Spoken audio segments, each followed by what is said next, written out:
Good morning, everyone.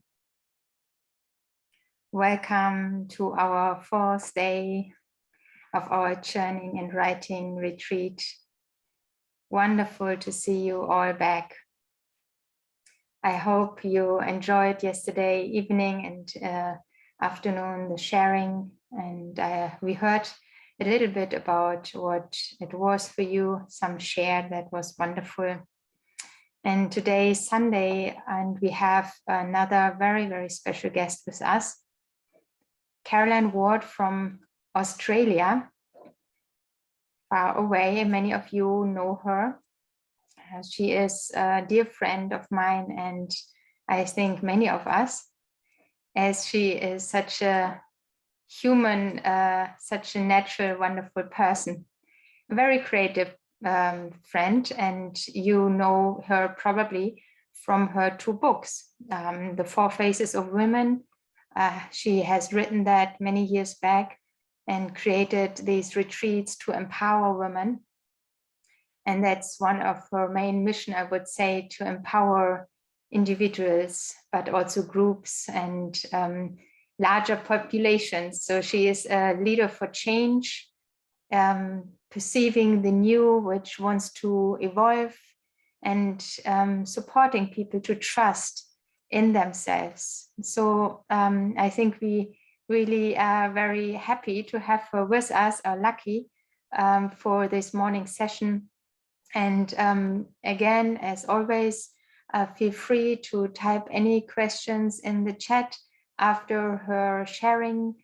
After half an hour, we have the chance to ask some questions to her.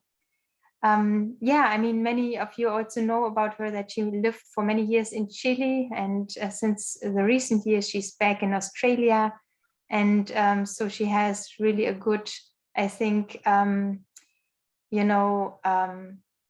understanding of the different cultures in the Brahmin world and in the Lokik world as well. She came to Baba, to the Brahma Kumaris in 1990, and has now recently moved to a new retreat place. I'm not sure if many of you know. I heard it recently from Moni that Australia, who already had 3 retreat places, now has a new 4th one in Yarra Valley. And I heard that you are trying very new ways of living and working together with a wonderful new culture of being and working together. Maybe you want to share a little bit of that as well, as that might be of interest to many. So having said that, I like to hand over to you, Caroline. And yeah, welcome wholeheartedly. So nice to have you with us. Thank you for taking the time to be with us and share. Thank you, dear Carol. Thank you very much, Caroline. So, hello, Om Shanti, and good morning, but for me it's good evening. It's 6 o'clock down here underneath the rest of you. I think this is a fantastic initiative. I remember when I first came to Baba, I remember I was I was 30. And one of the things in my life that I got to 30 years of age, and people thought that I was kind of a successful person and confident and all of that. I used to do acting, so I could appear like I could be on stage. But I was terrified, absolutely terrified to speak my own voice. And to the extent that I felt like I don't think I ever even had my own opinions. I used to hear something that sounded good and I would just adopt it, and I then would spout it to the next person. But if anyone asked me any questions about it, it would be terrifying because I had nothing underneath it. There was no substance. In fact, I don't think I ever really knew how to think, not to do critical thinking, which we could call churning. that sense of taking an idea, something even you don't agree with, or something that challenges you, or something you don't understand, and going into it and going further and further until you come to an experience and to a breadth of understanding. And I had no capacity for that. I would have to say, the word just came to me now, which is a little shocking, but superficial. I would say I was somewhat superficial in that sense. And it was terrifying, because I felt like I was a fake and a fraud, and that in any moment someone would catch me out. So it was a very anxious way of living. And then when I came to Baba, it's like, wow, my intellect became stimulated with things that were meaningful, things that for me were inspiring, I'm just putting on the gallery so I can see you, that were inspiring, that were uplifting, that blew my mind. I remember the first time the mind-intellect sanskars, I just went, oh my God. I mean, it just blew my mind. And I had never had that mind-blowing experience before. So since then, and I have probably got a bit of a reputation. I know that there's one very good friend of mine in Guyana who says that my specialty is not that I think outside the box, it's that I don't even think that there is a box, which at times is a bit challenging, because for me to think inside what kind of constraints is at times very, it seems impossible. But I learn to come back in.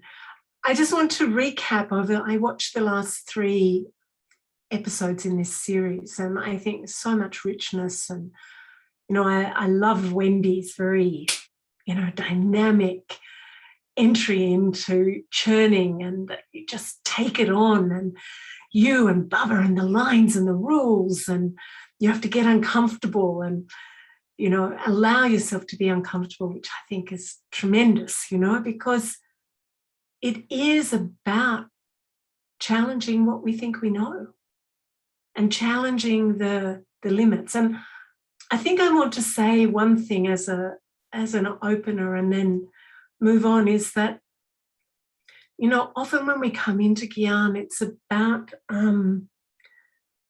you arrive at Baba's door and you land, and it's like you're a refugee of the cycle, right? And feeling quite left over, kind of like a refugee. And then you get into Baba's home and his lap, and you feel very safe, and you go, okay, I'm just going to stay here and be safe. I'm not going to rock anything. And rather than just taking refuge for a bit while you get strong, sometimes you can end up staying safe.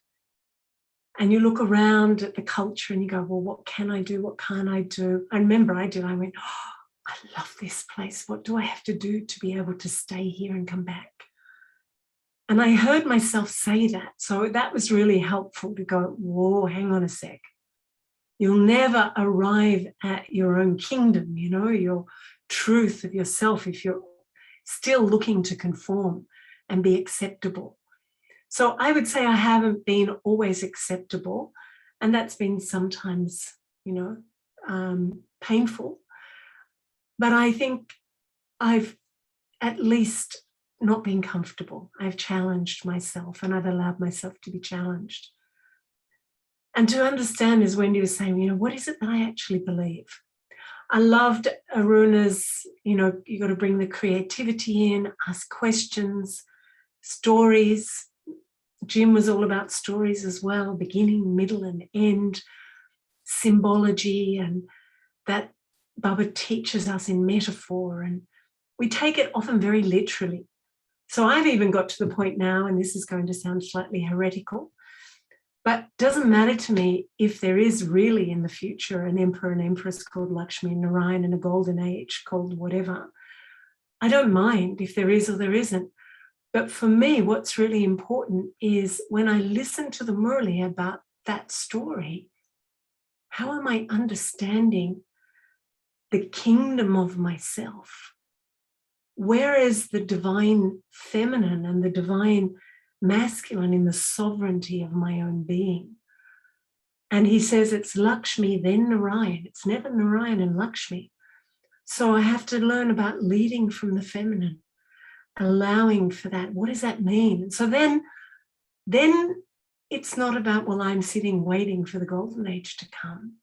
No, I'm here and I am creating the kingdom of my own territory, my own being right now. It's not only Brahma Baba is Narayan. It's the archetype that I must embody, I must become.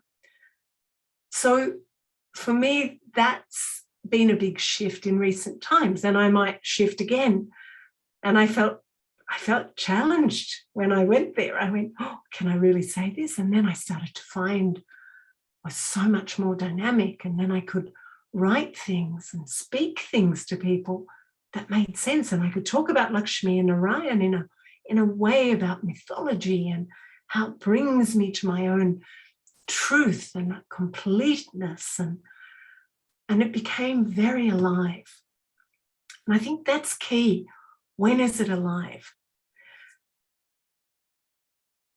So I'm going to show you a presentation because I know that there's, just a little time, and I'd like to talk not so much about churning, more about mindset and a little bit about writing, because I know you've had a lot on churning, and Antonella's going to talk about churning tomorrow. And I've written 2 books, and that sounds really bizarre because I don't feel like I have.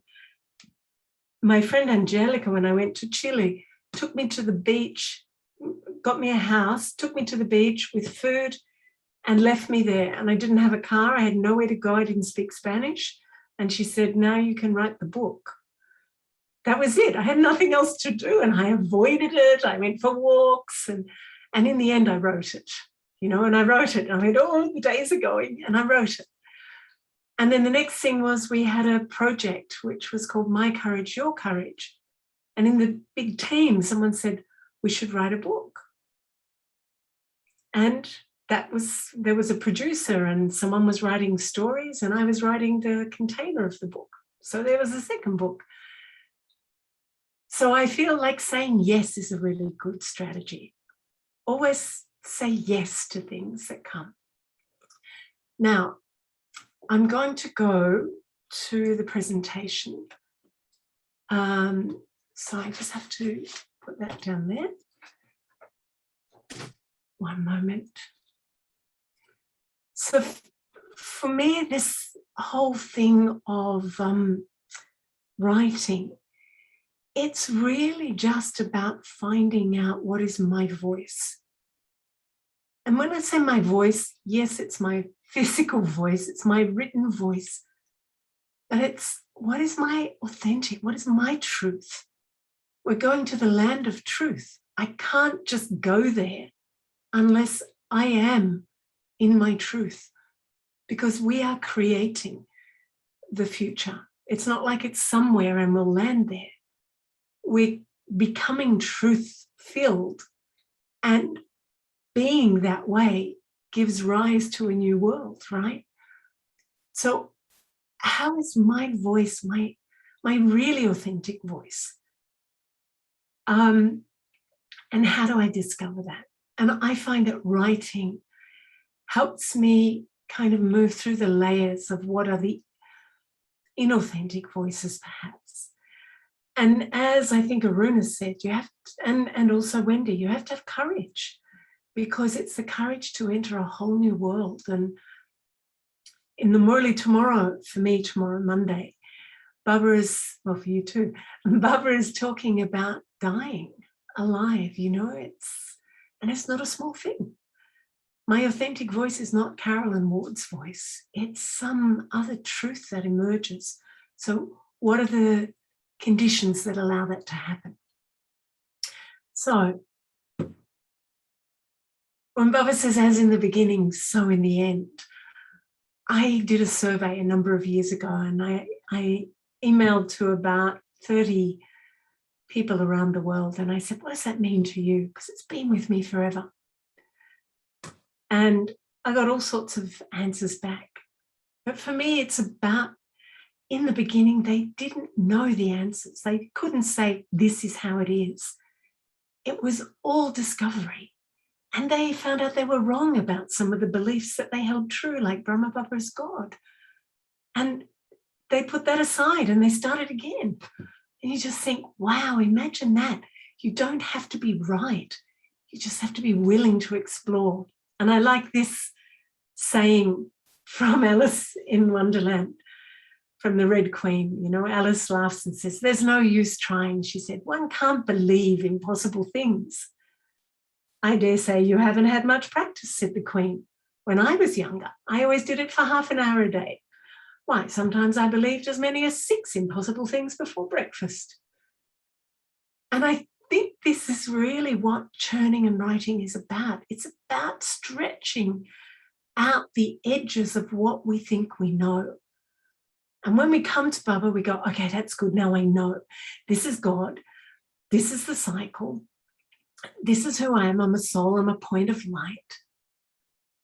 And there are 84 births and all of the data, and we go, okay, that's it. I know now. And often we can sound like parrots. We just speak data, but it's not the fullness of the experience of who we are. So it's about really saying, what is impossible? How might I enter the land of impossible? Because Baba, I think, is offering us something outrageously, radically impossible. And we become quite timid and scared. You know what it's like when, if you're in a class and, I don't know, we used to be Daddy if she would ask me what I thought, I would go completely blank. Or Sister Jayanti or whoever. Now I'm okay because I found my voice. And I can even say, I don't know. That doesn't make sense to me because it's okay. I'm a work in progress. But this is about letting go of the shame and the need to be perfect and right, because we're not in the journey. So discovering our authentic voice, the biggest obstacle to arriving to the land of truth, which is like the land of my own being, of the truth of who I really, really am, is fear. And the fear is many different things. Maybe you're going to write something in the chat. What do you think? Fear of what? Write something in the chat. What are you afraid of? Afraid that might happen if you have a go and it's not right. What do you think might happen? I think that there are these things. I'm going to have a look at what one person has said. Fear of the unexpected, fear of not knowing, fear of losing my peace, failure, being vulnerable, yes. Being seen, yes. There's all these fears that we have that stop us from expanding into our unlimited truth, right? The fear of not being good enough. We already feel not good enough when we come to Baba. And even if we act out like we're really good, it's because we don't feel good enough. The fear of being left behind, of not being, fear of my ego taking over. Yes.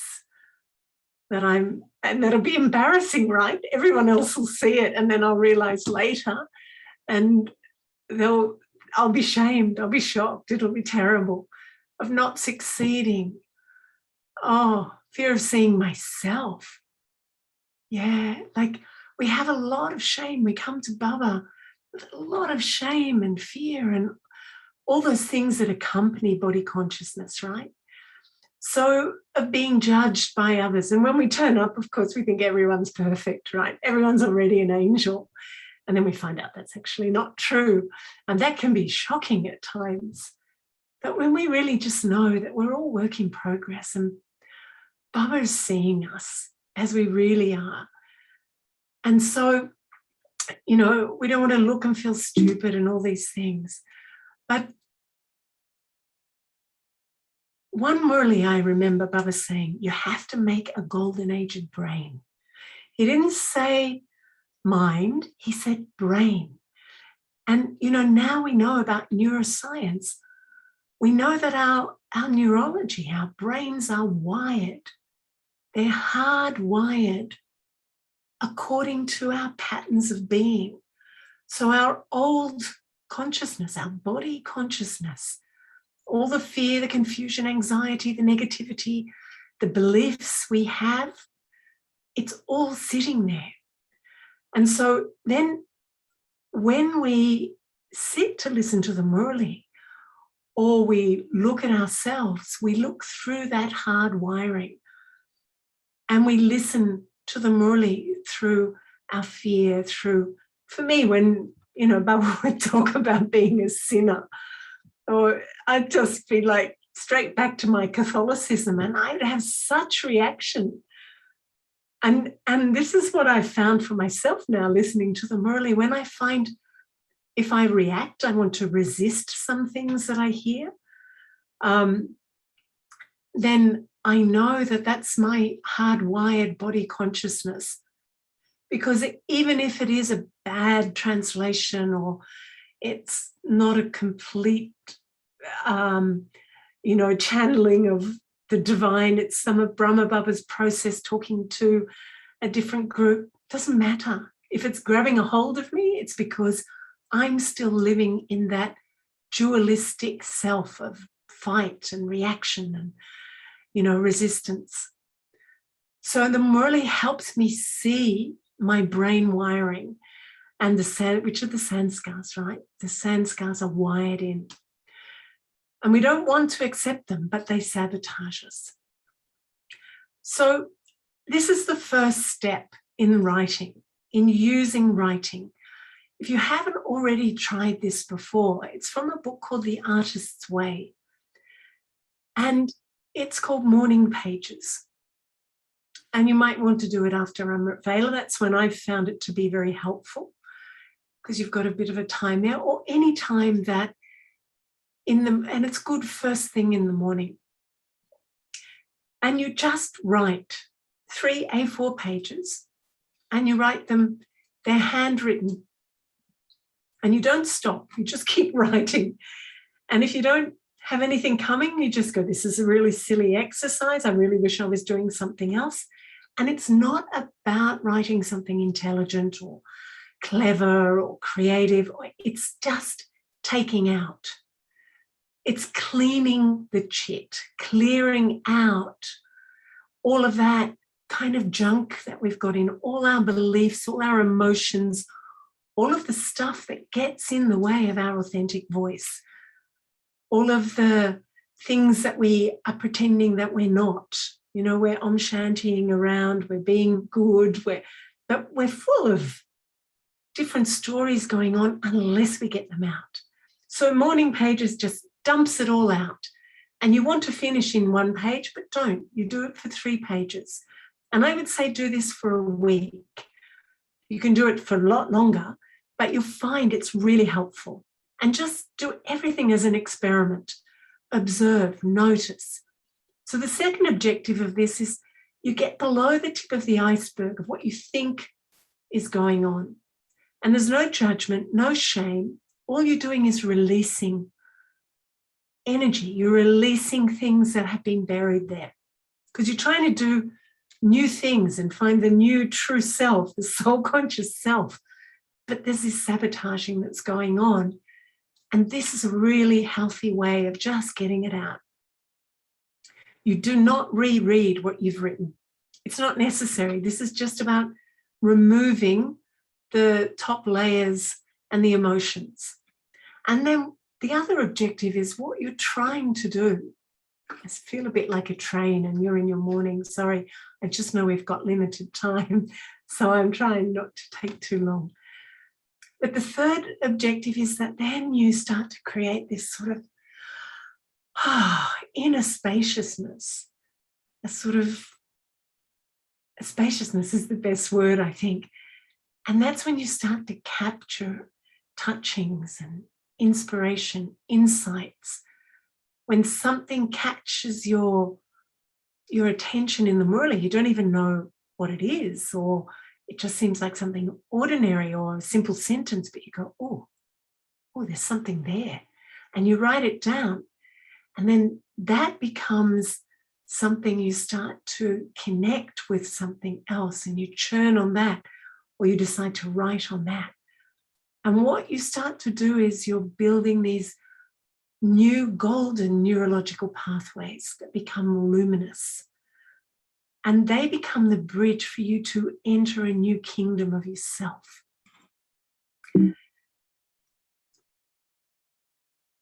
So in creating this new golden aged brain, when you churn the murali, it's about rewiring the neurology.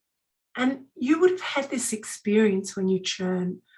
So you can do all of the things that Jim was telling you or suggesting, or Aruna, you take an image, one of the symbols that Baba might talk about, you know, the moth and the flame, all the different things, or the crown or the tilak and the throne, and you start to churn, and in some moment, what happens is you get a new neural pathway.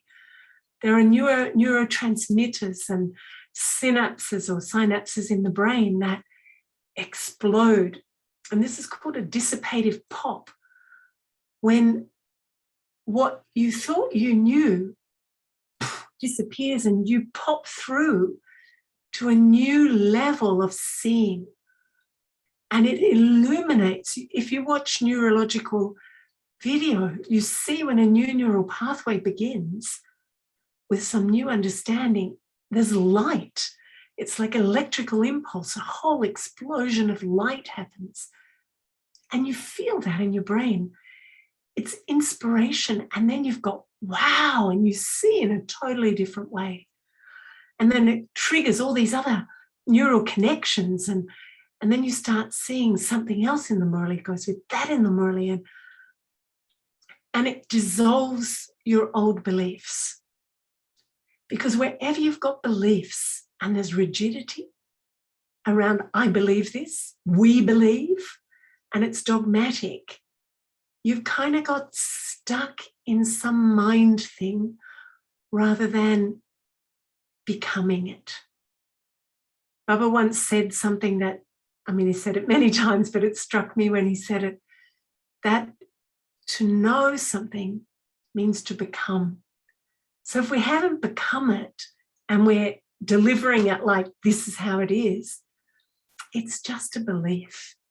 And beliefs are just a thought you've thought a lot and committed to. So God is a point of light. If I haven't experienced even myself as that, it's belief. And I'm just like a dogmatic religious person. So churning and writing is such a great way, to find where I'm stuck. If I've just got one sentence that's parroting what everyone else says, I haven't broken through into this sort of luminous mind, the neurology supporting my unlimited nature. So in that sense, I feel for me that the process in a way of churning, of this becoming, of opening up my seeing and my being and my feeling, and it's scary sometimes because it does challenge my beliefs and it does challenge the edge of my fears of where I think I can go to. But Baba is unlimited, and I trust Baba, and I trust the drama. And if I'm not approved in a moment, well, I do a double check and I make sure it's not the ego, and sometimes it is, but that's okay. We all get hooked in by ego and all sorts of other things. We're not perfect. That's just how it is. So it does illuminate and it liberates and it dissolves our hard beliefs. So, writing. When you start to write, people have got different strategies, right? One of my favourite sayings, and I'm sure of many of you too, when Baba says, if you turned all the ocean into ink and all the forests into paper, there still would not be enough for all this knowledge. And that means because, in a sense, there are, however many of us there are that many Muralis. Baba teaches into the deepest part of our soul, into the uniqueness and the specialty of who we are.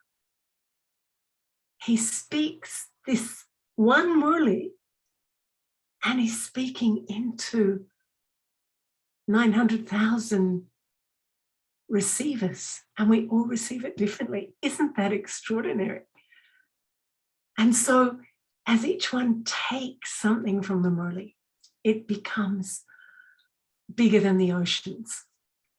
So when you write, it's like write to explore, to discover, go back to the beginning of the yajna where we didn't know, we didn't pretend anything, that we were only in the discovery. And the discovery came to us in our experience, in our illumination, in our feeling of expansiveness, in the wonderment, the awe of it all. And it's okay. You can write anything in your writing. Don't censor. It's your private place where you find the edges of your own fears, of your own excuses, and of your own wonder, of where you're going to roll off the edge into the next paradigm of discovery. So, Wendy was using the word inquisitive. I use the word curious. And I love this idea of not knowing. And in fact, when I find myself being emphatic and I'm arguing and I'm saying this is how it is, that's a real signal for me to go, pull back. You can't know the absolute nature of anything. There's always more. There's more ocean, there's more ink. So breathe, let go and surrender further into being curious. Ask questions. What if I were perfect now? What if I were equal to God, similar to God? How would I understand that? What would that be?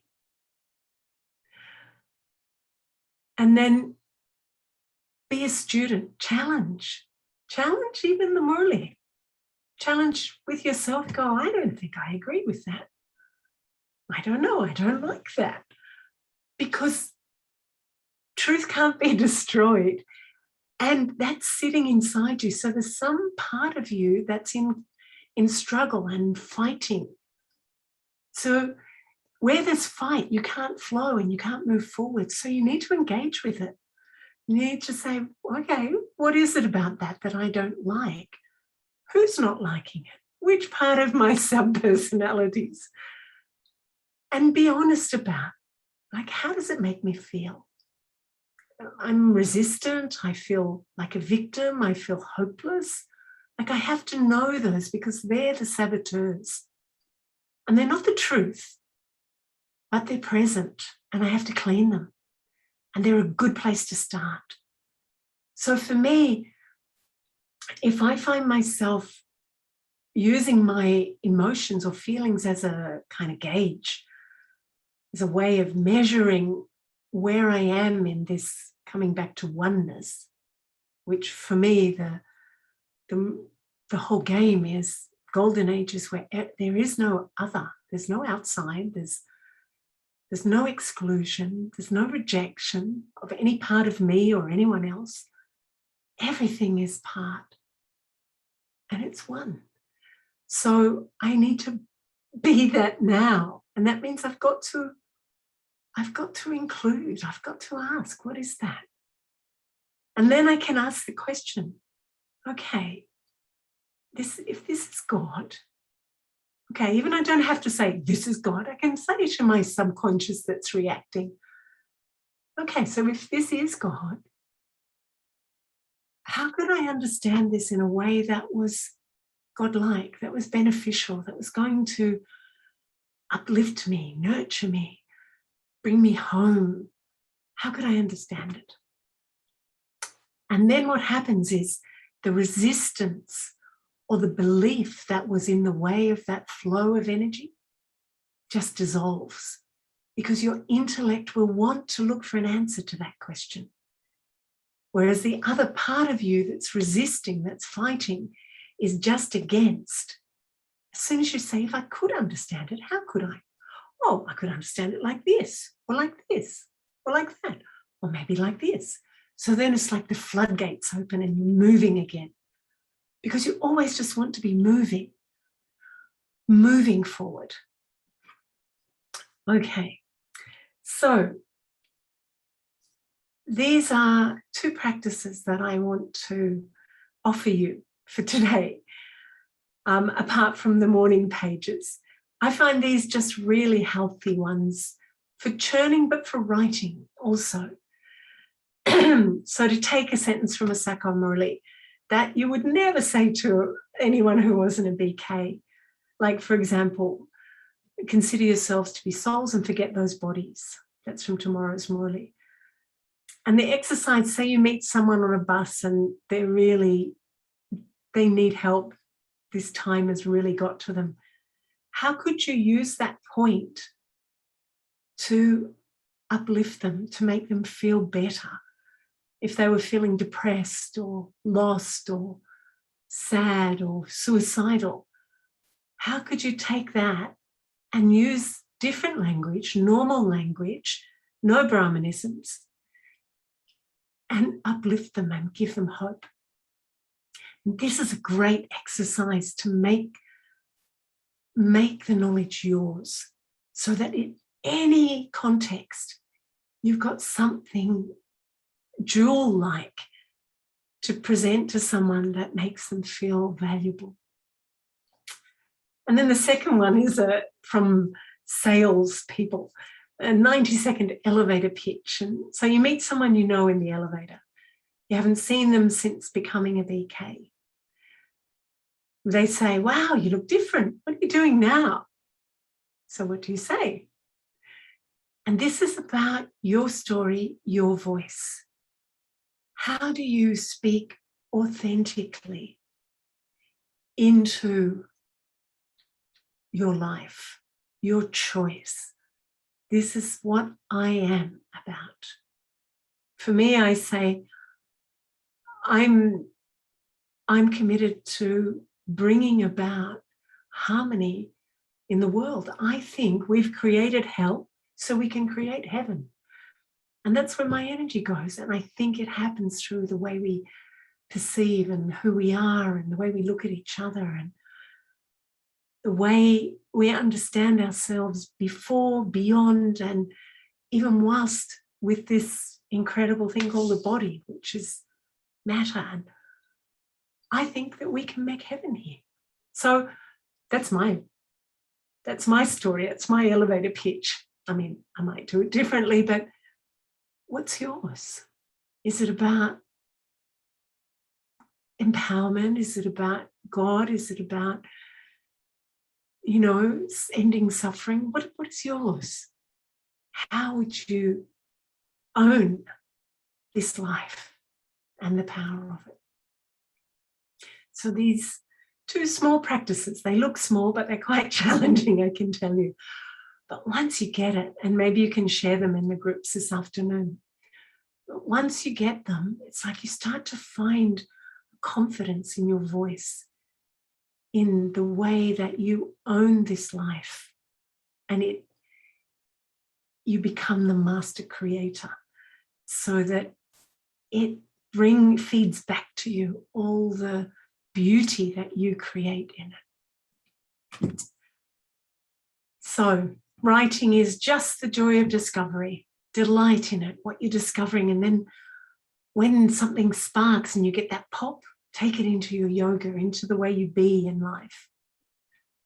If you want to write, don't worry about structure. That's what I was told. Just write, just begin. Of course, you know, sometimes it's helpful to have a beginning, middle, end. And there is this 80-10-10 rule for telling stories. And it's about 100%, right? And 80% of the time that you take, or the page, the amount of writing you do, 80% is the incident. 10% is the relevance, or the point of the story is the relevance. So 80%. I was walking down the street, I ran into an old friend. They looked at me and said, "Oh my God, what are you up to?" I said, blah, blah, blah, blah. So the point of the story is that sometimes we're not even aware how much we've changed. And the relevance to this, so 10% is about relevance.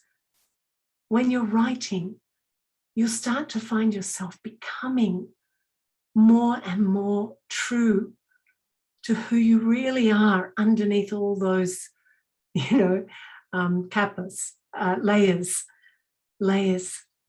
And one day someone's going to go, "Wow, you've changed so much." And you think, that was me starting to express and discover my own voice. So 80-10-10. 80% incident, or what's happened, 10% the point of the story, and 10% the relevance to what's the message you're trying to get across. And just write because you want to inspire yourself. Nothing else, really. That's it. And it's one kingdom. It's the kingdom now. The kingdom of myself gives birth to the kingdom of the future. No experience is wasted. Everything belongs. It can all be recycled. And when you reject it, it fights you. If you include it and you love it and you embrace it and you learn from it and you understand it, you ask a story of it, why you're here, then it nurtures your becoming. Nothing excluded, nothing rejected. There's just one. My inside is my outside. There's nothing outside that isn't a reflection of my inside. So that is it in a very speedy nutshell. So Caroline. Thank you so much, Caroline. Yeah, the Carolines in line. Really, it was so rich. And also the way you shared was just so inspiring, because you are inspired. And I think that's the best thing then, to deliver inspiration, if you yourself are inspired. And I think we all got that vibration. And at least for me, I am looking forward to sit down and play with writing now. Yeah. It's interesting that you mentioned that part about stretching my limits and learn to imagine something which is beyond my imagination or unimaginable. I haven't thought of such kind of a practice that consciously, I have to say, but I can totally see that it really changes something in your brain, but of course in your perception, the way you approach things. So it's a very interesting practice. Thank you for that. And when you described the 3 steps of writing, I felt it's like a transformative writing approach. And it's like this first thing of getting out things like the rubbish and freeing yourself. Someone sent a question in which she said, I used to write much more before I came to Baba, complaining about my suffer.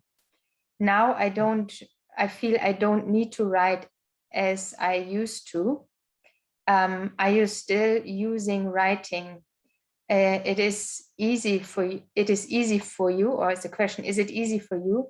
Are you writing the chart for Baba asks us to do?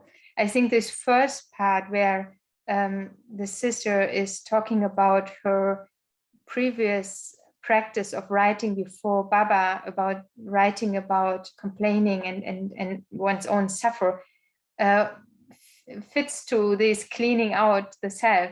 That's how I understood this first step of transformative writing. And then you said, getting deeper into the iceberg, seeing what's there, the healing part, and then finally the creative part of writing, where insights emerge and something new and energy comes and so on. But also the attitude of curiosity, which you mentioned. I think it's really a wonderful, important attitude for life, even not only for writing and learning, but actually for an approach to life. And yeah, so many things. I mean, I'm glad we do record these sessions, because they appear to be so rich, and that we can go back to them again and again. So now I read out some. Sorry. Can I just respond to this question of this sister, that the morning pages is not just about rubbish and complaining. And even I don't know, I don't like to call anything rubbish, because even today, rubbish can be recycled, can't it? Everything is about recycling. So it's just the things that are habitually maybe in the way of the flourishing of my own truth. And they're just patterns that I've accumulated over lifetime. So if I write, it doesn't even have to be complaining or sad things or terrible things. It can just be habitual patterns that get in the way. And there will be some, I'll be annoyed with the people I live with, or I'll be, those things will come up, or, I used to, if I looked back at all my notes, the letters I wrote to Baba, it was always complaining about my efforts, that I wasn't good enough. And that was just not useful. So the morning pages, you just write to get anything out, whatever is in the way, and you don't go back to it. So then you can say, okay, now I can take something else and explore. Take it, maybe something that, Jim has suggested, a symbol, or, a tree, or, become the tree. But you've got all that other stuff out of the way. Yeah. Maybe. And one thing, I was only thinking the other day, I was bored with my own way of thinking. And I said, I haven't been writing and churning lately. I have to start again, really more systematically. And you wrote me an email saying, we're running a retreat. Would you do some on churning and writing? And honestly, I just think, all right, Baba, all right, drama, thank you. We're still a good team. Yay. Thank you. Can you also, like the second part of that first question, I would just like to reframe it a little bit. What does writing, in your understanding, has to do with, is there a relation or connection to chart writing? I know one sister who in Australia, who many of you would know, she's from Yarra Retreat Centre, Sally. And Sally, her chart is a letter every night to Baba. She's done that since she came to Baba. So she writes prose, a letter. She doesn't do a percentage chart, or so you can choose to do. I mean, it's your life. That's what I think is really important. But who are you? What uplifts you, and at the same time gives you clarity? Clarity that inspires you to be more in the truth of who you are. So if that's poetry, if you do a chart as poetry And that gives you clarity of how you went today and where you want to be tomorrow. And you feel like, yes, I'm there. Write poetry. Do your chart as poetry. If it's a story that you want to write that has a happy ending or has a moral to the story, and that's your chart for today, do that. This is your, I can't even say, it's like Wendy said, that Brian had said, it's not about a Brahman life, it's your life. You know, it's your life. So make it as inspiring and as beautiful as you can, with the full creativity of the essence of who you are, which is the nature of the soul. So it can be totally connected to your chart. Thank you. Thank you, because I'm going to do a new kind of chart, which is... Here someone wrote, thank you. Now I will accept my doubts as a form of growing, not as an error. And also, doubts are just a habit. I used to be really someone had so many doubts, and I realized it was just a habit of thinking, and it came from fear. And you can ask exactly the same question if you ask into the light, like you're inquiring into the light rather than into the dark out of fear. So it's just an orientation of body consciousness and fear. So same thing, just shifted into the light and curiosity, and there's no wrong. Explore. Yeah. Okay, more questions are coming in now. There was also the request if you could share about what you are doing in the new retreat center, and maybe in which way that is connected to new way of thinking. I don't know if you want to take that up first, or the one about writing, which just came in. Let's look at the writing one first, and then if we have time, we can go back to the other, because it's still new. So, but yeah. So I've been experimenting with writing, but to write something which is to be shared with someone, I think stories help. But I see myself getting lost on coming up with nice, interesting stories. Any suggestions here? One of the things that I discovered many years ago when I was doing the first course I ever did on presentation skills, when I used to be terrified of speaking, of having an opinion of my own voice. And it was an exercise in trusting our subconscious intuition. And so what happens now, if I'm trying to teach a point, what I'll allow is I invite from my subconscious an image to come. And whatever that image is, I take the image and I start to go with it. And then what will happen is the story will come. And it's usually about things that have happened to me. Like I can tell you, there's someone here at the moment whose mood has been off for the last few days. And I know it's because it started when I had a reaction to something that she said. And I reacted quite strongly, and I'm usually quite good at not doing that, right? But I was tired, and I just thought, I knew she was trying to create an environment to be able to prove someone wrong, and I went, I know, I just reacted. And it's caused 3 days of disturbance, and I haven't had time because I've been away, and then we had a retreat, and now I've had this.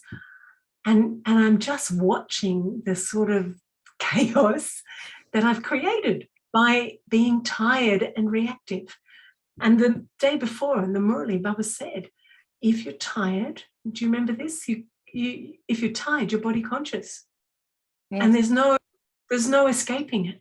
Mm-hmm. And it was my own fault for being tired, because I didn't go to bed when I was really tired. I pushed through it. And so in that sense, so that's a story, right? Mm. Now, I watched your faces. It wasn't the most like mysterious, amazing story in the universe, but it was enough to keep you engaged. And so then I say, right, so that you've got a lot of stories in your own life, and you don't have to be perfect. Don't even try and be perfect, because you're not. And the more you tell stories about how something happened and you applied this, or you realized you were wrong and you could go back and apologize, that's my effort tomorrow, then people go, oh, okay, there's the pathway. Okay, I can do that. If you're perfect, they go, oh, I can't do that. And they'll go on looking for the next thing. So remember, your stories are 80% the incident, 10%. So the point of the story is don't push past your tiredness. And the relevance here is it's all okay. It's all good fodder for writing. Life is nothing is to be rejected. It can all be recycled. Yeah. So you don't have to have super duper nice, interesting stories. Your life is interesting. But just apply the formula. You know, people who can never finish their stories, they just keep going on and on and on and on. You have to finish. Yeah. So that's it. Great. So we have maybe 3 more minutes for, if you like to share something about the retreat place, at least like many probably don't know that it's there. So any basic general information would already be interesting, I think. And then we close with a meditation. And then I finish the recording and we can all see each other again and wave. Okay, great. Okay, so what will I tell you in 3 minutes that's interesting? It's called the Yarra Valley Living Centre. And we decided to keep the name because it belonged to a cancer foundation that really couldn't survive through COVID. It's 40 acres of beautiful, beautiful country, and it has 300 kangaroos on it. It has some koalas. It has beautiful Bambi type deer. It's really very amazing, and the nature is beautiful.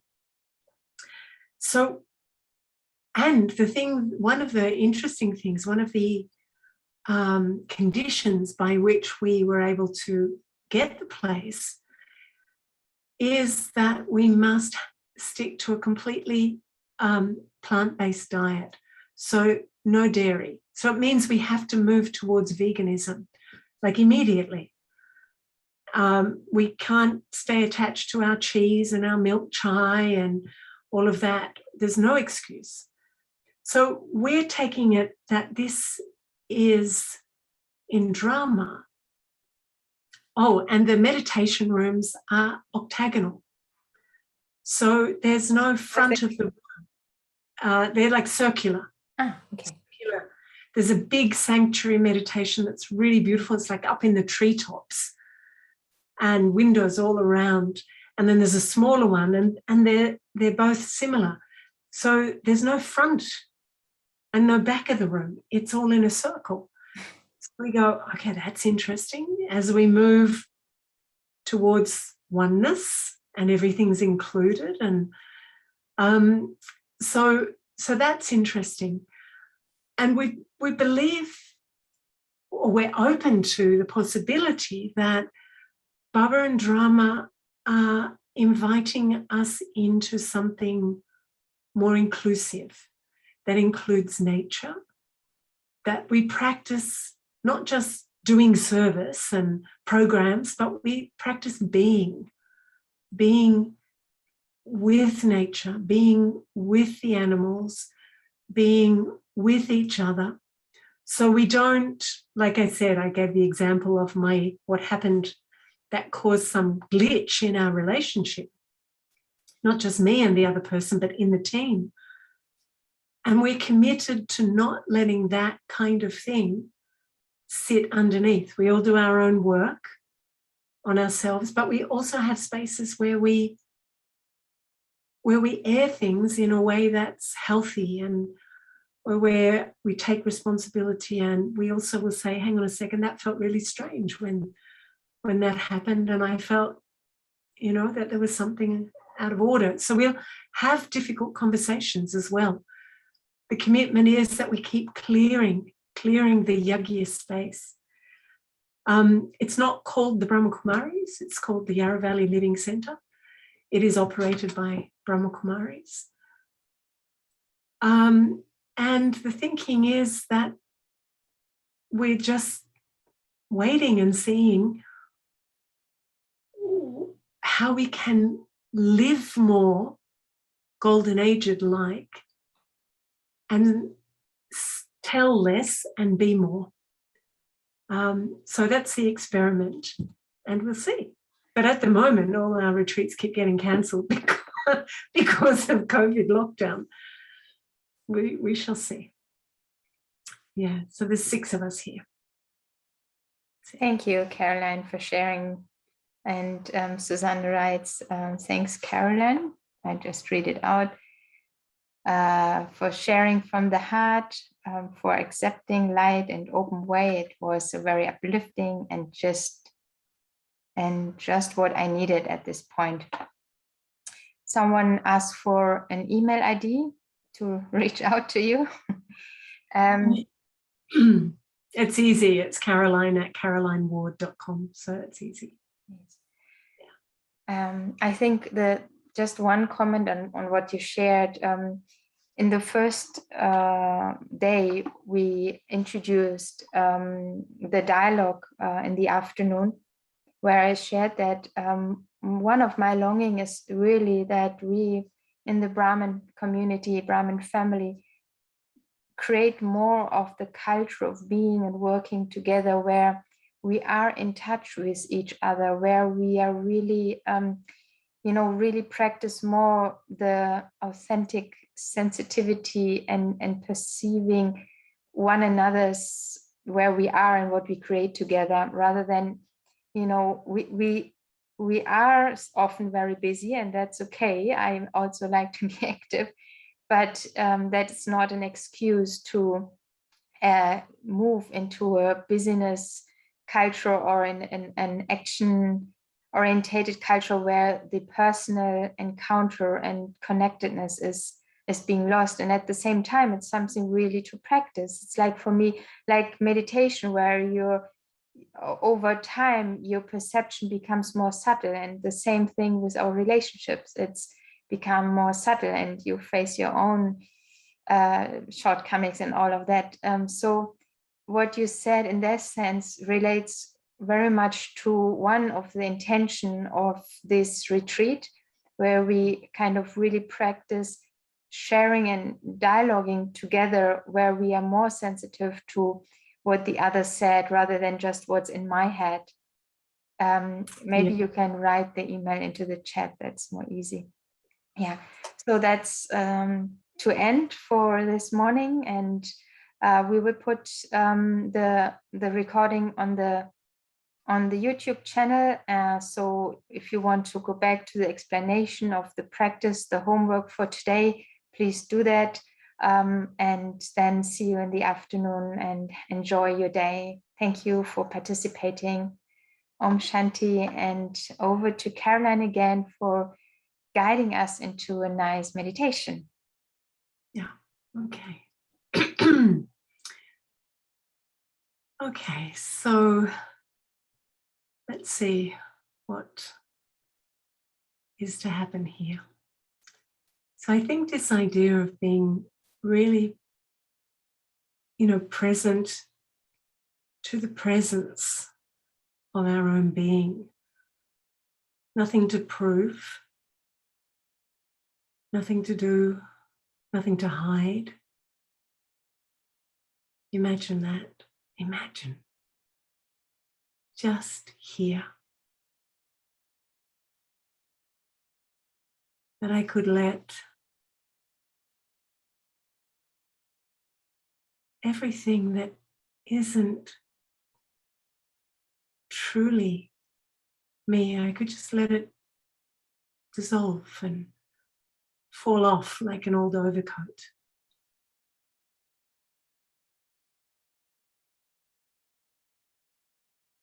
And then I felt free. Just be.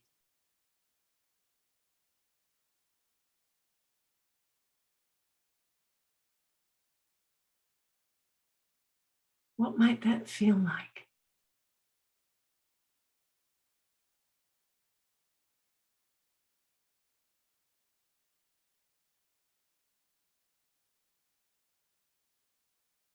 If I allowed myself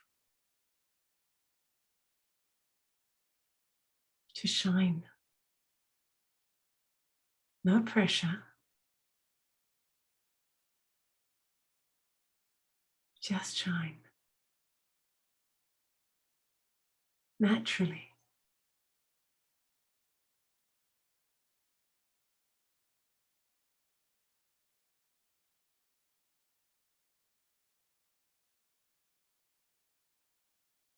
If all the walls and armor, like the barriers around me, just dissolved, fell away.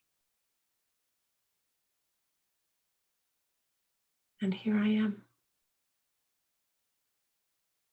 behind the facade of Caroline or Caroline or whoever is the personality that just dissolves. Thank you, and dissolve. And I'm there present.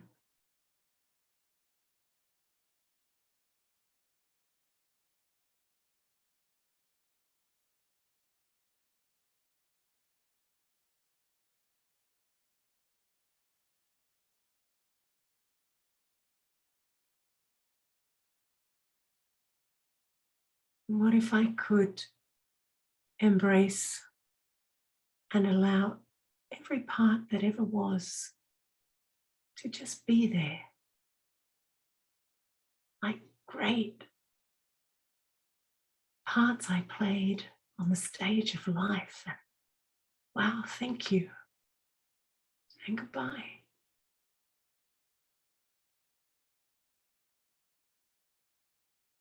But they're with me eternally. And that's fine.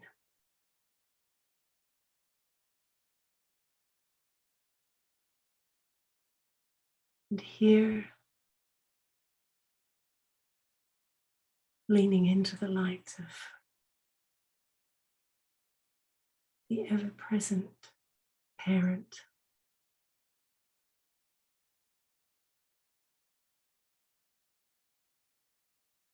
just tuning in, becoming similar to Baba, to God, to that source, that one that holds the architecture of truth in order just by being.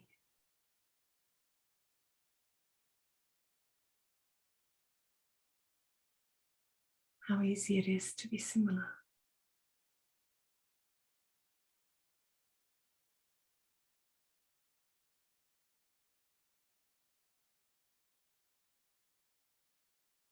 And it feels like just one.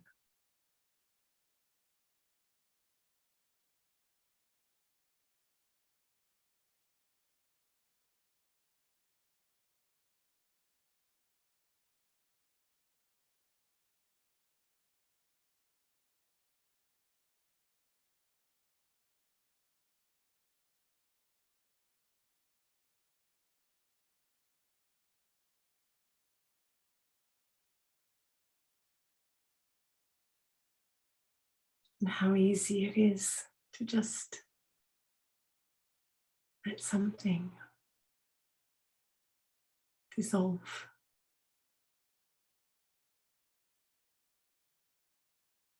when we're present.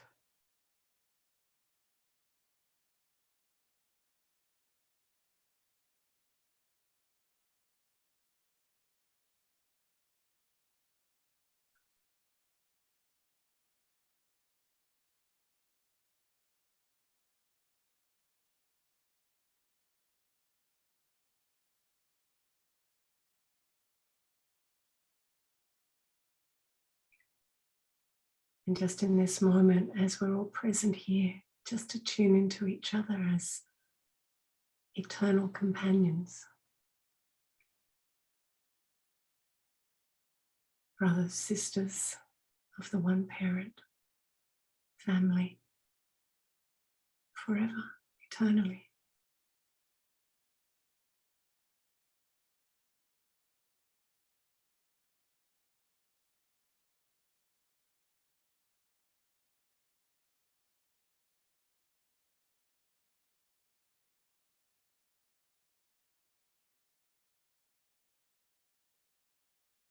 And just lean in even a little further into that field of family. So beautiful.